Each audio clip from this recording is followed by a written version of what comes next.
என் வாழ்க்கையே நாசமாக போச்சு, எல்லாம் இவன் தான் காரணம் அப்படின்னு புலம்புறீங்களா?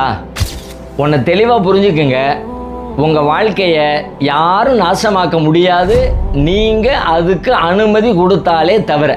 நம்மளை கெடுத்துட்டு தான் மறுசோலி பார்ப்பேன் அப்படின்னு அல்லாஹ்விடத்தில் உத்தரவாதம் வாங்கிட்டு வந்திருக்கிற ஷைத்தானா இருந்தால் கூட நம்மளை கெடுக்கிறதுக்கான அதிகாரம் அவனுக்கு இல்லைன்னு குர்ஆன் சொல்லுது.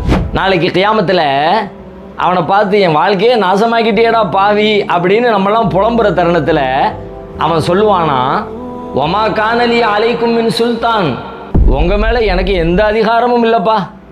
இல்லான் தகவுத்துக்கும் ஃபஸ்தஜபுத்தும்லி, நான் கூப்பிட்டேன் நீங்கள் வந்துட்டீங்க, உங்களை யார் வர சொன்னா?